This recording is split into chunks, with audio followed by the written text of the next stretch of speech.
Assalamualaikum, bertemu kembali dengan berita terkini. Sebelum mula sila subscribe. Terima kasih.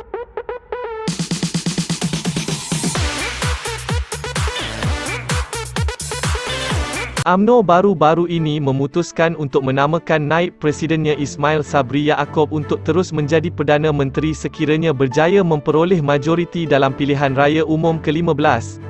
Seorang penganalisis politik percaya keputusan itu merupakan langkah bijak bagi UMNO untuk mempertahankan kedudukannya dalam kerajaan persekutuan.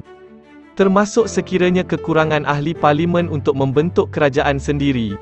Bekas pensyarah Universiti Teknologi Malaysia, Azmi Hassan berkata situasi politik semasa menunjukkan UMNO mungkin perlu membentuk kerjasama dengan parti politik lain di luar BN untuk mendapatkan jumlah yang mencukupi di Dewan Rakyat. Besar kemungkinan kalau UMNO dapat membentuk kerajaan. UMNO bukanlah satu parti sahaja yang membentuknya kerana akan ada rakan-rakan yang lain seperti di Sarawak iaitu GPS dan dari Sabah.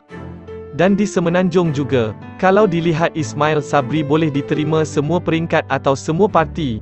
Kalau dilihat kenapa beliau dipilih adalah kerana dia boleh diterima oleh Bersatu, PAS dan juga UMNO dalam dua kem yang berbeza itu. Jadi saya melihat bahawa besar kemungkinan Ismail Sabri akan menjadi PM seterusnya kalau melihat keadaan sekarang, katanya. Azmi, yang merupakan fellow kanan Akademi Penyelidikan Strategik Nusantara, percaya kerjasama UMNO dengan PAS atau Bersatu, atau kedua-duanya, boleh berlaku semula selepas PRU 15 terutamanya jika mereka diperlukan untuk membentuk angka yang mencukupi.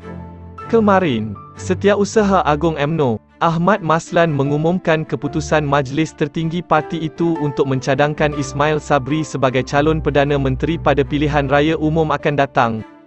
Untuk segerakan PRU 15, bagaimanapun, dua penganalisis lain yang bercakap dengan Malaysia kini menimbulkan keraguan mereka mengenai pengumuman calon Perdana Menteri itu. James Chin, yang merupakan Profesor Pengajian Asia di Universiti Tasmania, berkata Ismail Sabri tidak mungkin diberikan jawatan itu melainkan dia bersama Presiden Parti Ahmad Zahid Hamidi dan Ahli Parlimen Pekan, Najib Razak. Saya tidak fikir Ismail Sabri akan menjadi Perdana Menteri selepas pilihan raya, melainkan dia bersetuju untuk mengalah dengan apa yang Najib dan Zahid, apa yang semua kluster mahkamah mahu, katanya merujuk kepada beberapa pemimpin UMNO yang sedang menghadapi perbicaraan di mahkamah. Ahli akademik itu merujuk kepada dakwaan bahawa pemimpin tertentu dalam UMNO mahu kes jenayah mereka digugurkan dengan memenangi PRU 15. Jika dia Ismail bersama mereka, maka mereka mungkin mempertimbangkannya, tetapi sangat tidak mungkin, tambah Chin. Chin juga menegaskan bahawa janji-janji politik tidak semestinya ditunaikan dengan mengambil contoh janji bekas Perdana Menteri Dr. Mahathir Mohamad untuk menyerahkan kuasa kepada Ketua Pembangkang Anwar Ibrahim sebagai Perdana Menteri sebelum ini.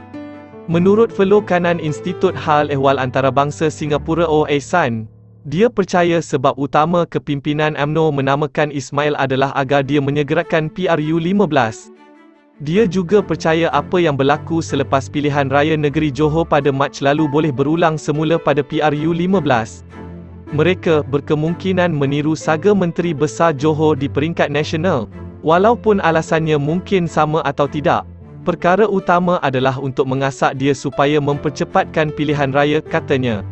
Sementara itu, seorang lagi penganalisis, Awang Azman Awan Pawi dari Universiti Malaya juga mempunyai pandangan yang sama.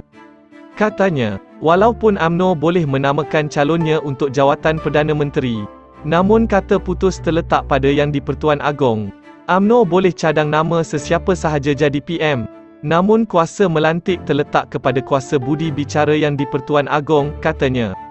Mengenai keputusan UMNO untuk menamakan Ismail Sabri, Awang Azman percaya ia dibuat untuk mengelakkan perpecahan dalam parti.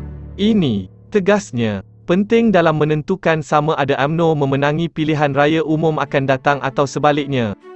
Terima kasih kerana menonton.